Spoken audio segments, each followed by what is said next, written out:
Howdy guys, welcome to the In the Blues Tone podcast. It's now May 2nd, 2018. We have a whole lot of really good stuff to cover today, including some funny stuff and a little bit of drama within the actual guitar industry, as well as some of the polls and stuff I've run on my feed and videos that are kind of interesting to see some feedback from the community as well. So we'll cover all of that, and we'll also go over my thoughts on the Origin series amplifiers and how they might compare to other amps on the market, as well as lots of other stuff.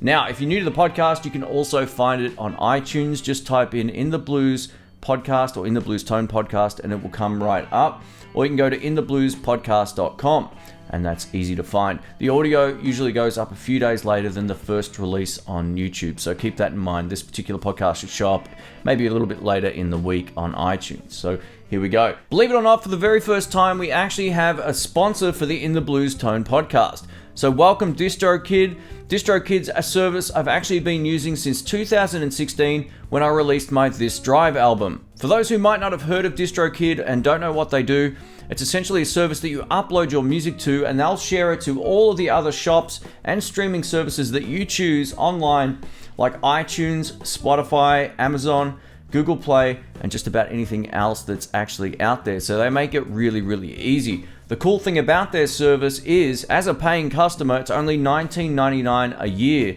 and you get 100% of the royalties. So they're actually taking care of the musician, which can't be said for a lot of these other services. That was the main reason I went with them, because you get 100% of your earnings, and that kind of thing is pretty rare in today's day and age. One of the other really great things about DistroKid is the fact you can upload as many albums or singles as you like for that particular price. It's awesome. Some services will charge you $20 per album, so just keep that in mind. It's a really great service. I've been using it personally for years, so I can absolutely vouch for the credibility. For those who don't know, I'm actually working on a JJKL tribute album, and this is something that I've wanted to do for quite some time, and it's nearly finished. If I upload this to DistroKid, they'll take care of all the royalties and all of that kind of stuff, so I don't have to stress about the legal side of it, which is great. Not only is DistroKid extremely easy to use, you get to keep 100% of your royalties, which is awesome. It's already a cheap service, but if you click the link in the description, you'll get another 7% off. So check out all the links in the description below. The reason I opted into this particular sponsorship, as I mentioned, I was already a paying customer and I know it works. So if you want to find out more about them, click the links in the description below. If you're new to the In the Blues Tone podcast, I'll post time codes in the description and probably also in the chat, so you can skip ahead to any particular section if you so choose. But the first thing we're going to talk about is Gibson have officially filed for bankruptcy. Now, I'm not going to say I know everything about how that works, but there's a guy that I do trust with this sort of information. He's right into it. He understands it a whole lot better than just about everybody else on YouTube, and that's Steve from Boston. I actually watched his video and commented on it, and he's allowed me to share this on the podcast with you guys as well. So in a moment, we'll hear from Steve. But firstly, I just wanted to say this really isn't surprising. Gibson are $500 million or more in debt.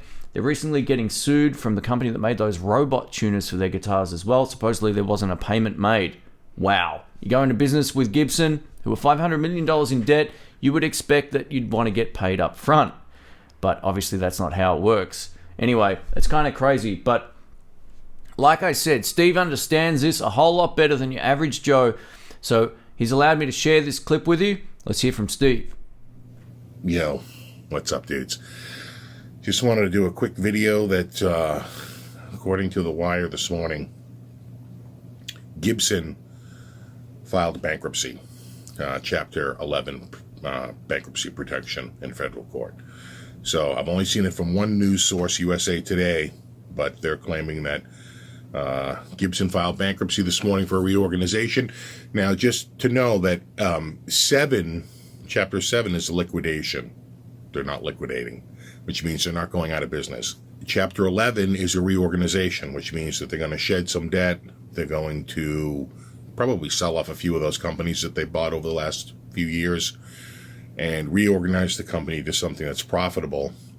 They'll prove to a judge that they're profitable, and then the judge will allow them to go through with the bankruptcy and the reorganization. That's pretty much how it goes. So we'll see what happens. Again, this is just breaking over the wire in the last, say, few minutes. Gibson files for bankruptcy. Let me know what you think down in the comments. I think we all thought this was inevitable. that they were going to file. And I've been saying for at least a year that Gibson's not going anywhere. If anything, it would be a reorg. And of course, it's a reorg because the brand is just too big. So this is probably a good thing long-term for Gibson and for people who like the Gibson brand, because at the very least, they may put in a new management team. Who knows what could happen. So we'll see. There'll be a lot more news as the bankruptcy proceeds, and we can follow all that. All right, dudes. As always, just to recap, Gibson Brands files for bankruptcy protection under Chapter 11, a reorganization, and as I get more news, I'll let you know. Not only was Steve the first guy to post on this particular topic, he's well informed on how all of this stuff works. Unlike a lot of other YouTube channels who may not understand the complexities of this type of stuff, I know personally that Steve understands how all this works. If you're into guitar, also check out his channel as well. I'll post some links up in the cards. He's a great guitar player. He's got the best live streams on YouTube, and he knows his stuff about how this kind of thing works. So I trust his word over just about everybody else's when it comes to what's going on and how things are going to work. So yeah, check him out online. Up next, we have a little bit of a lighthearted topic. This actually made me laugh when I saw it, and I thought it was kind of awesome. It appears that Fender have actually been mislabeling their guitars. So they've got Strats that say Telecaster Deluxe on them. And I'll post some pictures of this on screen. This comes by way of Marcel here in Australia, who's also a subscriber to the In the Blues channel. And he wrote, "Thought you might be curiously interested in this headstock issue that I found myself lumbered with. Friday just past, I got my Blues Junior 4 and a Fender Stratocaster Deluxe. Both are great, but have a look at the headstock on the Strat. It says Tally in quotations." Yeah, so he actually took the first guitar back, got another one, and it said the same thing. So there's two guitars that have actually got the same mislabeled headstocks. And I just think this looks great. I mean, it's so random and weird. The only problem you might have with it is the fact that if you tried to resell it, someone would say, is this a fake? Because it doesn't actually have the correct thing on the headstock. But at the same time, it's kind of unique.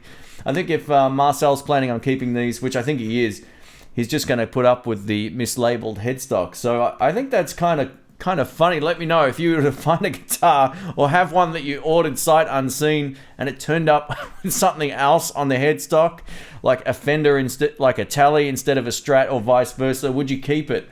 I think that's kind of interesting and a little bit funny. Marcel continues. He says, "I'm really quite stumped. I'm yet to determine if this is good or bad luck." I just thought that was a good touch. And he said, "You might like to have a laugh about this and also share it with your 88,000 subscribers, whether or not they've had any issues with this." And he also raises the question about the QC, or quality control, and just wondered how this kind of slipped through. I guess that's just one of those things that might happen. Someone might just be having a foggy day and they're putting the wrong labels on the guitars. Who knows? But I guess, maybe the headstock isn't one thing that they look at in the QC so much. Maybe they're looking more for faults and playability issues. I mean, most Fenders you pick up straight off out of the box play pretty well. Just inherently in the way that they're built. But yeah, it's interesting that these headstock things slip through. So if you've had any issues with this, or you've seen it somewhere else in the world, please comment in the comments below, and I'll let Marcel know. I'm sure he'll see this video. So thanks so much for the email, man. I really appreciate it. And just for those wondering, these were actually found here in Melbourne, Australia as well. So yeah, interesting stuff. Alright, the Marshall Origin Series amplifier discussion is next, and let's go ahead and get into this. So, wow, all the hype. There's so much hype online about products these days, and one of the things I noticed, because I actually own the Marshall DSL 40CR, I actually purchased that before the Origin Series amps came out, and it's amazing how many times I heard, "You should wait for the Origin amps, they're going to be so much better," from people who hadn't actually played them. They were just like assuming they were going to be better because the hype was behind the product. I'm not at all dissatisfied owning the Marshall DSL after playing any of the Origin amplifiers. I'm not going to say they're all bad, because they're not, but the 5 was arguably one of the most lackluster amplifiers I've ever played. You might be thinking to yourself, well, you shouldn't expect too much from a 5-watt amplifier, but the Origin 5 wasn't great. It was okay, but it wasn't great. And I think the hype train kind of got behind a lot of these products. That's why I did the shootout between the Bugera V5 Infinium, because I felt like, for a brand like Bugera to kind of wipe the floor with the Marshall would be an interesting sort of video, and it would put things in context. I can generally pull a great sound out of anything that I play. It's just the way that it is after years of playing live and testing different gear in different situations and doing shootout videos and demos and all that kind of stuff. I think I can pretty much get my sound out of anything. The Marshall 5, Origin 5 actually, wasn't a great amp at all. Someone actually made the comment, I can't remember who it is, so I apologize, but they said, I just went back and listened to your Marshall 1 DSL video, or DSL 1, whichever way you want to say that, and how that sounded so much better than the 5, and I absolutely agree. So in my opinion, the Origin 5 amplifier, I give it the thumbs down now, and especially after being able to compare it to my Bugera, there was no comparison. I'd take the Bugera 7 days a week over that amplifier, absolutely. All right, so we're going to get into the 20 and the 50. What do I think about those? So the 20 is so much better than the 5. If you're going to buy any of these amps, either buy the 20 or the 50. Don't buy the 5. Even if you're playing at home, you can get a decent sound out of the 20 with the power attenuator, because you can actually switch the amp down twice. It will lower the wattage twice down, and you can get a good bedroom volume at home without annoying the neighbors. So that would be my suggestion. If you're just playing at home, maybe get the 20. If you're playing live at all, get the 50. The 50 is the best sounding amp by a mile. Do I like it more than my DSL 40 CR amplifier? Again, I don't, but it's good. I think it's a really good amp. And the 50 is one of those amps where you'll either love what it does or you won't. It's very limiting in terms of tone. It doesn't have the full fat sort of knock of the DSL 40 CR that I've got, and I kind of prefer that tone for my sound. But there's going to be a lot of guys that love that over the DSL, and that's understandable. It's all subjective stuff. I would almost say this is how it sounds to me. The Marshall kind of sounds like a Zen Drive or like a fatter Tube Screamer, and I'm just putting this into context. And the Origin amp sounds like a Klon. It's more sort of high-end and spiky in some ways, whereas the DSL Ranger amps just has this really fat knock to it, to the sound.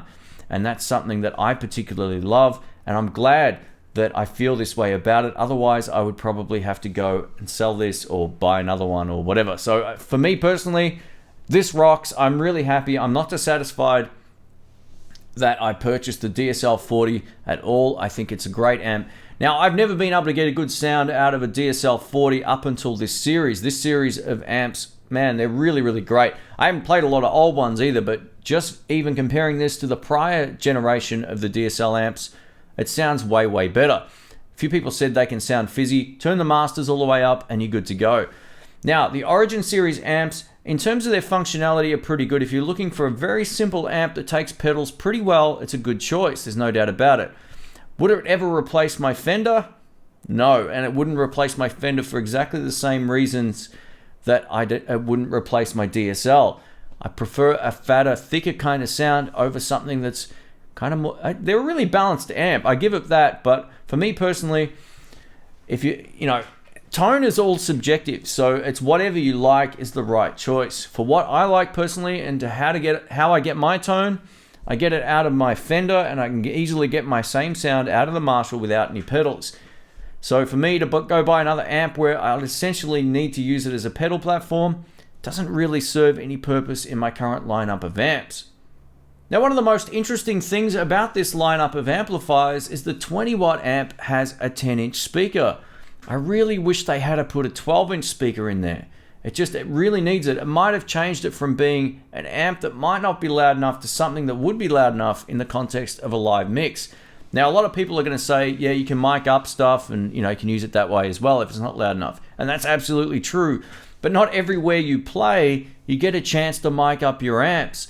Or there might not be a front of house guy telling you, how to set the volume or helping you set the volume accordingly.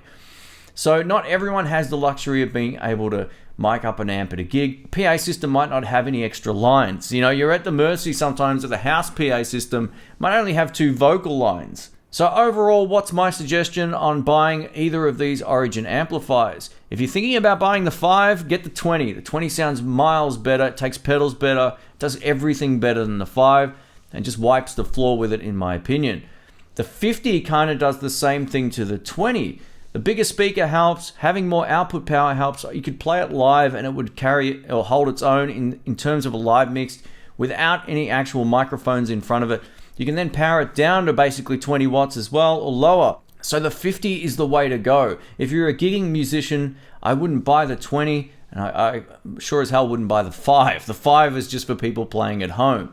So keep that in mind. So that's my overall opinion on the Origin series amps. I think the 50 is a good, really solid amplifier that you can use with pedals or get a pretty good sound out of it on its own. And being able to switch it down to different power levels is a really great thing. My suggestion would be just go buy that and switch the power down if you're going to be using it at home. The 20 is also a really good option if you're only a home musician. If you do have the luxury of being able to mic it up, you could probably get away with it as well. But the 10-inch speaker is a little bit limiting. I really wish they had to put a 12-inch speaker in that. But, you know, this is one of those things. A lot of people like Princeton's as well. They're a great sounding amp from Fender, and they have a 10-inch speaker.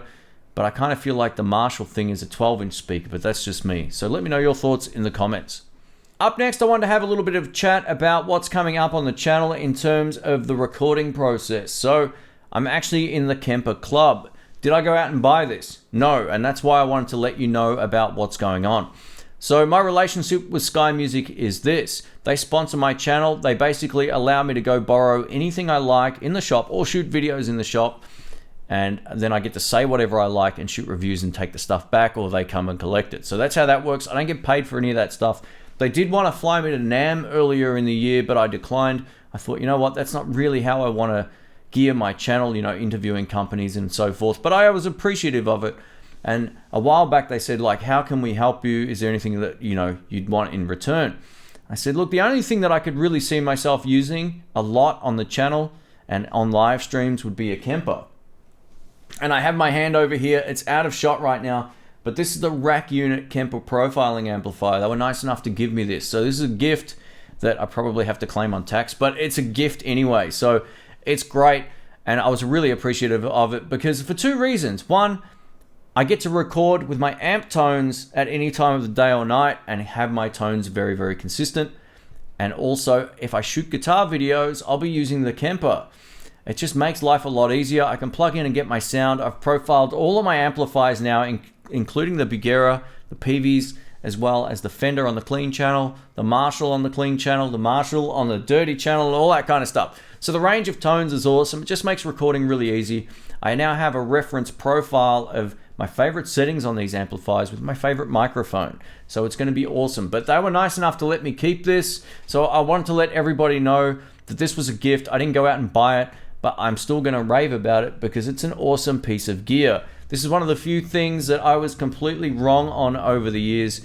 I always thought it was a glorified Fender Mustang, and I've said that before in the past, and I corrected myself on this on, I think, the last podcast possibly as well, or maybe though it was the Kemper video I mentioned that, but it's a great piece of kit, and I'm really enjoying just basically how easy it is for me now to use this. And there's a few reasons you would choose a Kemper over just recording loud guitars. And if there's one thing that shooting those Marshall amps videos all in one day taught me is my ears don't like loud guitar at full blast for hours. It's just not good for you. And if you're around this sort of stuff a lot, you really have to take care of your ears. So for me, the Kemper serves a particular purpose that I'm going to use for either basically live streaming and guitar videos. And also when I record my albums on my computer as well, I'm going to be using it for that. It's just a really great way of getting things done.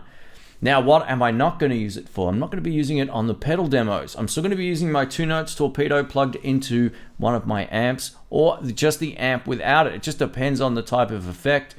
But generally, I'm always using my 2-notes for my pedal demos, and I'll be using the Kemper for just doing guitar stuff. And there's a reason for that, and I might bring that up on another video down the track, but I feel like for when I'm using pedals, it's great to have the actual analog front end of the amp with a digital reference of the speaker with the 2-notes, as opposed to a completely digital interface. Now, A lot of people, this is one thing I wanted to correct about something I said. I said the Kemper's not great with pedals, and I've said that a few times, and that's in context to a live mix. You can use it in the studio with pedals, there's no doubt about it, but it just doesn't respond the same to how the 2 notes does, and doesn't sound the same as the 2 notes, even though obviously it's not going to. But in the context of a live mix, the Kemper with actual analog pedals isn't great. You've really got to start tweaking the input load and all that kind of stuff on the Kemper. I just kind of feel like the 2 notes with my amps is the way I'll go moving forward with pedal demos. I just think that's a much easier option and a better sounding option and more sort of authentic in what you're hearing. And I'm not going to use the Kemper for any of that stuff, but I will be using the Kemper for guitar demos and reviews and all that kind of stuff, as well as when I'm on a live stream, I can just plug in and get a really great sound. And that's my reference sound. If you didn't see my AB videos, I'll post a link in the description and you can check that out as well. Something I'm really looking forward to is we have another YouTuber Summit coming up, and I'll just get the date for that. That will be the 11th of May. If you live in the United States, it will be the evening of the 11th. Or if you live in Australia, it will be the morning of the 12th of May, which is a Saturday. So Friday night in the US, Saturday morning in Australia. Now, we have a few guests that you've seen before, and I'm really looking forward to this. We've got Steve from Boston, which will be awesome. I've invited the Tone King as well, who's agreed, Lewis, so thank you so much, man. Another Australian, Brett Kingman, said he'll be there, which is fantastic.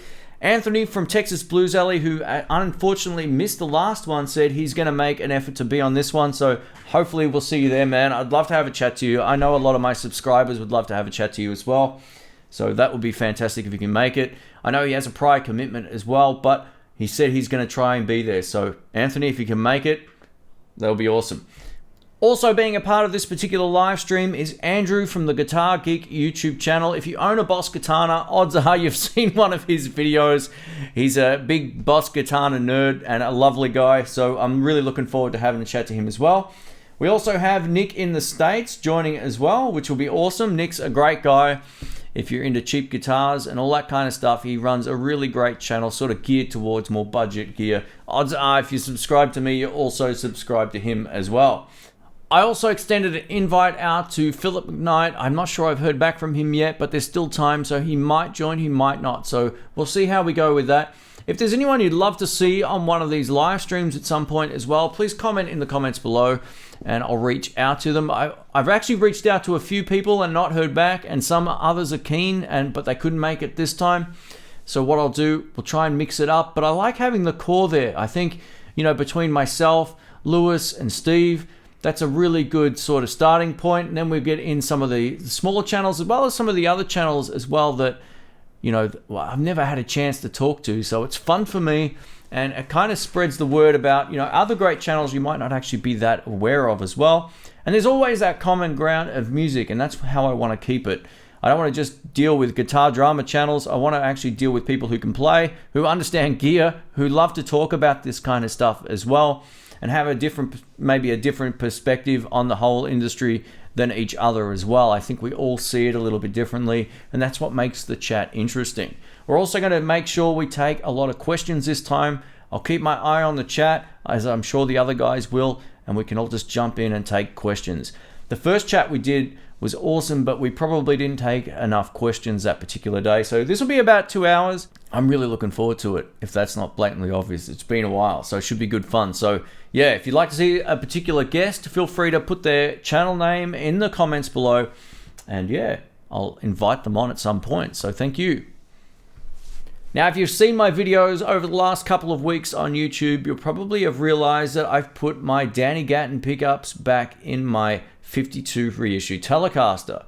Now, you might also be wondering why I hadn't played that guitar a lot recently as well. It was a couple of reasons. The first reason was the nut was just wrecked. The high E, so the thinnest one, was actually basically had eaten all the way through the nut and needed to be replaced. So I had that fixed, and then I took it out to a gig and it played beautifully. Like, it actually felt great to play. But the thing was, it buzzed to no end. And this has been the problem that I've gone back and forth between single coils so many times. The MJS pickups sound great, like they really do. Problem is, if I'm playing with gain or higher gain at home, it buzzes a lot. The particular venue I was playing at a couple of Fridays ago with Ryan from the channel, it buzzed a lot there. then I played my PRS as well. I tried my Telecaster for 1 out of the 3 sets, and I couldn't wait to get back to my PRS SE. And not based on how it felt to play, but just the fact that it wasn't as distracting with the noise. The sustain on the PRS was better.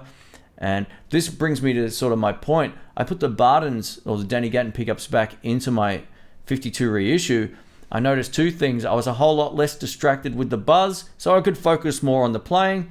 But I also feel like those pickups add more sustain to the guitar. Between my PRS and my 52 reissue, both of them kind of feel and play very similarly in terms of how well they hang on to notes, and just the functionality of it is so much better for me personally. Now, not everyone's going to agree with that, and I've been flip-flopping back and forth between single coils now twice with that guitar, but I kind of feel like I'm done. I can't be bothered swapping them out anymore. I've rewired the guitar. It's got new pots and everything, so I think I'm pretty much done with that now. What am I going to do with the MJS pickups? I had a Patreon subscriber suggest that I just hold on to them and put them in something else, and that's pretty much what I think I'm going to do. So if I find a really good used guitar for a bargain, I'll pick it up and I'll put those pickups in that guitar because they are really, really great. There's a time and a place for single coils and they just sound amazing. But for my particular application, either playing at home with lighting and crap everywhere and electronics, or some of the venues I play at, single coil guitars are unusable. They're absolutely unusable. You know, we've got these trams that go past some of the venues, or they're like rail carts for those in the US, but they just make everything buzz, and just having that constant interference and electricity around the venues just doesn't help the single coil buzz. It's literally unplayable at some venues. So for me personally, the Joe Bardens sound great. I was really surprised going back how much I loved that neck pickup. I was like, man, that was the first one I put in. Just like, God, this sounds great. You know, like, what was I thinking? And then I put the bridge pickup back in and I was like, I'm home. It sounds great. It's now arguably back to being my favorite guitar in my collection just because of that. And it's funny how a little change, I guess a little major change to some people, but a little change like that can make such a world of difference to not only my headspace when I play that guitar, but just how it feels and responds. So yeah, for anyone wondering about those pickups, they're about as low output as vintage single coil pickups. They're not like, you know, 96K or something like that, like some of those active pickups. They're very, very low powered, and that's why they sound so great. So the Joe Barden and Danny Gatton pickups are back in my tally. I'd be really surprised if you see me swap them out again, but who knows? I think I've probably said that in the past as well. So yeah, crazy stuff.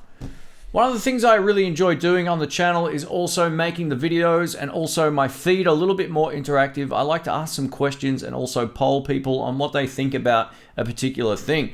Whether or not it's just a shootout video between 2 things, I generally put up a thing in the cards, which usually pops up here on the videos. And I'll just ask a question, which one do you like more? A lot of people don't like to comment, and for those who do, they usually post as well. So this is just reflection on what I see in the poll results as well. So this doesn't take into context everybody's comments, just the poll actual total. So the first video I did was the Ultimate Squier versus Fender Tele Shootout, and I asked 2 questions. The first one was, which one sounds better in the mix, the Squier or the Fender? 54% of the people said the Fender, 45% of the people said the Squier, so we're pretty much on par there. You know, there's a 10% difference, or 9, but it's not a whole lot, so that's pretty cool. And then I asked which one sounds better on its own, and this is where the Fender really started to shine. It won 62% of the votes versus 37%. So that was interesting. I love the classic vibe guitars. I think they're really great, and this was just one of those things I thought I would do a more up-to-date shootout with very comparable guitars, both visually and just in terms of their setup. So yeah, that was interesting. So the next one was the Peavey versus the Orange. So I did a shootout between the Orange Crush 35 RT versus the Studio Pro 112 amp, and 83% of the people said that the Peavey sounded better. 83% versus the 16% for the Orange. I'd have to agree. I think the Peavey wiped the floor. Although I did kind of like some of the dirty crunch tones on the Orange, I just thought the Peavey was in a whole other league.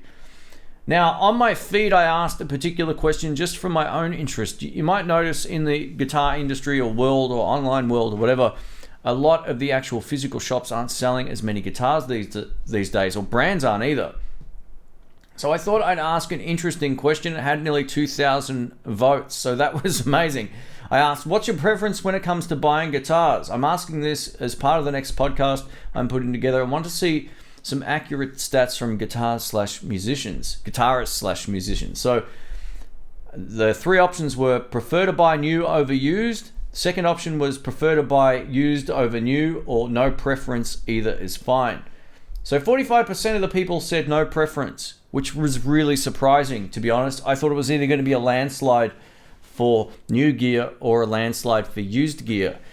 And believe it or not, the percentages are basically identical for people who prefer to buy only new guitars or only used guitars. So 27% of people prefer to buy new over used, and 28% of people prefer to buy used over new, with the 45% of people with no preference. I thought that was really, really interesting. That wasn't what I was expecting at all, but I thought it was definitely worth mentioning. Here's one that relates to my last topic about the Joe Barden pickups. I was going to put them back in. So my question was, I'm trying to decide if I go back to the Joe Barden, Danny Gatton pickups in my Tele. The MJS pickups sound wild, but my room can have a lot of buzz, blah, blah, blah. What do you think? Yes, put them back in, got 33% of the votes. No, single coils rock, got 47% of the votes. And fit a set of EMGs because I like metal, got 20% of the votes. So, yeah, I'm going to add that 20% back to yes, put them back in, just because that balances it out pretty much evenly. But, you know, they are back in there now. I always appreciate everybody's feedback. So recently I've had about 20 companies contact me regarding cheap pedals and whether or not I'd be interested in showcasing them on my channel for you guys. So I put up a poll about this because I've pretty much cut back on the amount of pedal demos I'm doing. I might try and find a more time-effective way of doing some of these videos if they go ahead. But I thought I'd ask you a question. We had 1,500 people reply to this poll already. And in terms of people wanting to see more, it was a landslide. 89% of the people who commented on this particular poll and voted yes, they want to see more cheap demos. The main reason was people think, or they'd like to find some hidden gems that aren't expensive. There's so much expensive stuff out there. Finding this more inexpensive stuff is really appealing. I think that's kind of helped what built my channel in the early days as well. So for those who have been subscribed for a long time, some of the first demo I ever put up of a pedal was the Behringer TO-800 back in early 2007, I think it was. So I've pretty much had an audience for cheaper gear, and I like it too. If I can find something that's cheap, that's great, it's cool.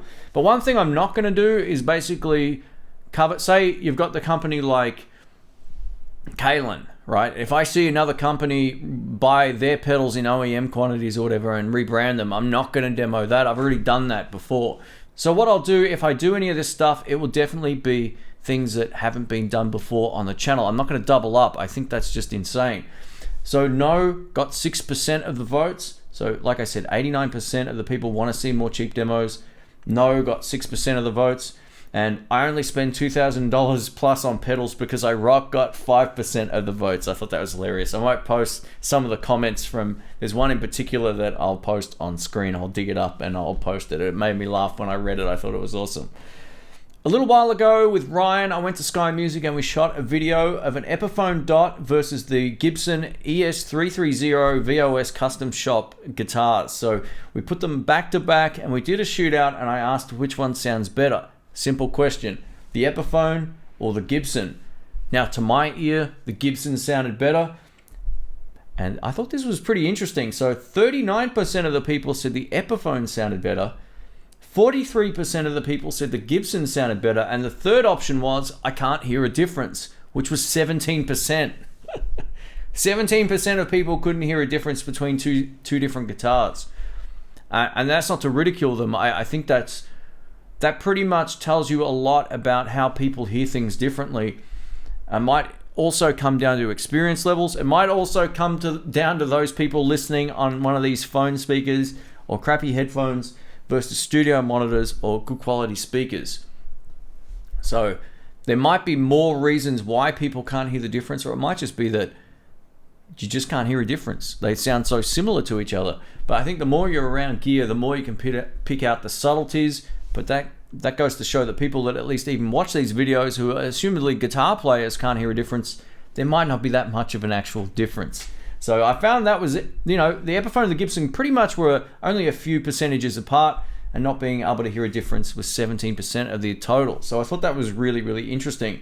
Now, the last poll that I ran was for the video that went live as of last night. Now, the poll might actually change, but it was the Bugera V5 Infinium versus the Marshall Origin 5.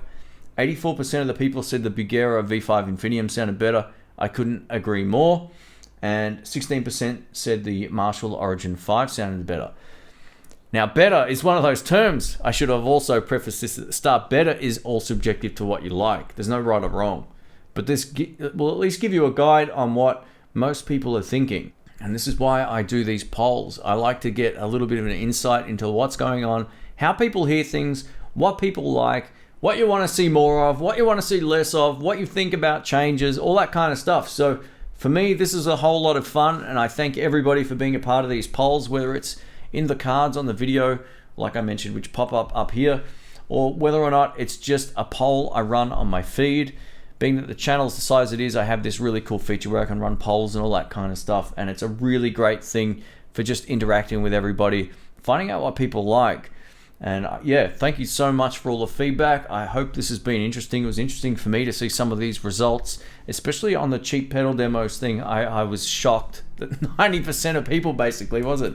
90%, 89% of people decided that, or said that they want to see more cheap pedal demos. So that's what I'm going to do. I think it's really worth, pleasing the subscriber base, even if a lot of people are out demoed, and I understand that as well. There's definitely things about pedal demos I don't like doing them anymore to some extent, if I've done them before. So for me, if I can find stuff that's unique, or at least unique to a brand that are producing these particular pedals, then I'll do them. So I've started replying to some of these emails, and I'll wait and see what they say. If they want to come back with it, we can go ahead and do these. But I definitely won't be putting out more than one a week. So if I get 20 pedals sent to me from one company, they're going to go up over the course of 4 months. I'm not going to put them all up in 1 week or anything like that. That would be insane. I don't want to burn myself out and get bored. So yeah, I'll definitely be throwing up some more of these pedal demos if it all goes through. So yeah, thank you so much, and I hope you enjoyed this particular podcast. My name's Shane.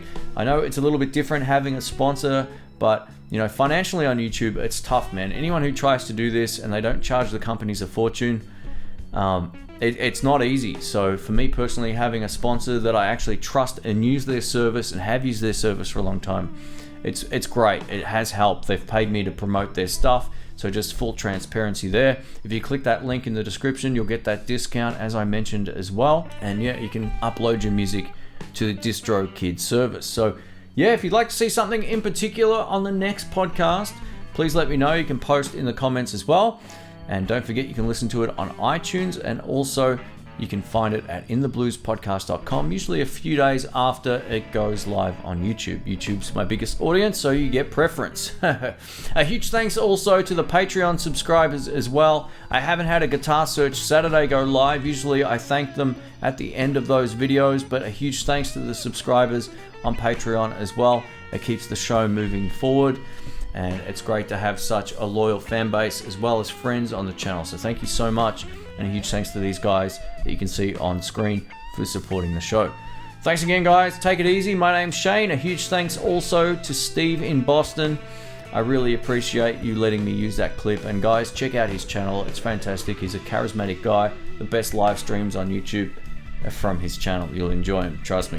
Catch you soon, guys. See ya.